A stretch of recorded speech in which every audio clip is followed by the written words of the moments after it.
Eh, Assalamualaikum warahmatullahi wabarakatuh. Terima kasih sebelumnya. Di sini saya akan mempresentasikan eh, dengan pemaparan judul Analisis Kinerja Agroindustri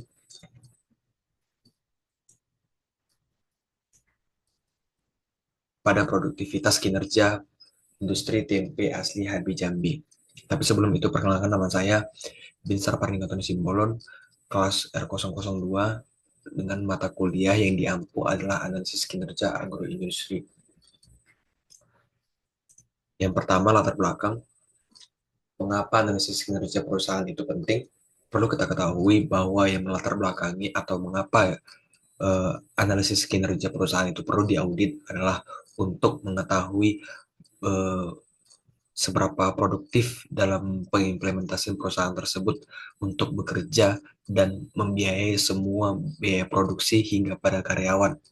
Kemudian itu penerapan industri yang perlu di garis bawahi dan disoroti adalah yang pertama, analisis bahaya, kemudian yang kedua, penentuan titik kendali kritis atau CCP, kemudian penetapan batas kritis, hingga sistem pemantauan. Dan yang kelima, tindakan koreksi, serta yang keenam adalah verifikasi. Sedikit sejarah singkat mengenai perusahaan uh, tempe asli HB ini. Di awal usaha perusahaan tersebut memproduksi sekitar 450 kg kedelai hingga menjadi 600 batang tempe per hari. Kemudian berkembang pesat hingga memproduksi pada 600 kg kedelai dan menghasilkan 2.500 bungkus tempe per hari. Untuk tenaga kerja yang digunakan ataupun yang mereka kerjakan sebagai pekerja adalah 9 orang. Kemudian analisis kinerja berdasarkan perspektif balance score scorecard atau BSC. Dari 4 perspektif yang digunakan, yang pertama perspektif keuangan. Dari perspektif keuangan, perusahaan ini eh, mengalami peningkatan ataupun mengalami pertumbuhan yang cukup masif dari yang sebelumnya itu memproduksi dengan 450 kg bahan, akhirnya menjadi 600 kg bahan yang diproduksi per tahun per hari dan menghasilkan 2.500 bungkus per harinya. Kemudian untuk efisiensi anggaran dan biaya itu mempertahankan pekerja yang relatif kecil, yaitu 9 orang, dengan menunjukkan efisiensi operasional yang baik dan produktif pada pekerjaannya. Kemudian investasi infrastruktur ini untuk mengurangi risiko kontaminasi dan produksi yang higienis tentunya. Mereka menggunakan yang alat-alat yang memang uh, sudah standarisasi, dan standarisasi itu memang tidak yang terlalu signifikan, tapi uh, sudah menjamin bahwa mereka itu sudah tidak lagi mengkontaminasi dengan bakteri-bakteri ataupun uh, bakteri jahat. Kemudian untuk pengelolaan risiko, implementasi HACP itu mereka gunakan dan mereka terapkan untuk mengklaim bahwa mereka itu uh, menjamin kualitas atau keracunan pangan itu mereka hindari. Kemudian itu perspektif pelanggan, yang mereka gunakan itu adalah untuk kualitas produk, mereka perhatikan untuk kualitas tempe untuk menambah nilai value ataupun nilai jual dari pelanggan, sehingga dari pelanggan tersebut akan menjual kembali produk mereka. Kemudian yang mereka sangat pegang sekali adalah kepercayaan pelanggan, kemudian yaitu peluang pemasaran.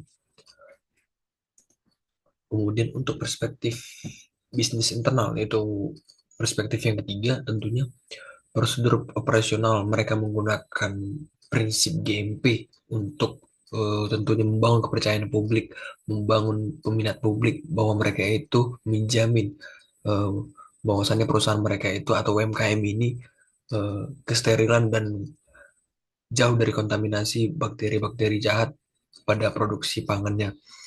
Kemudian kelemahan yang ditemukan dari perspektif bisnis internal ini adalah beberapa alat itu bahan politenol yang rentan menyebabkan reaksi kimia atau bahan-bahan yang menggunakan plastik pada saat proses produksi.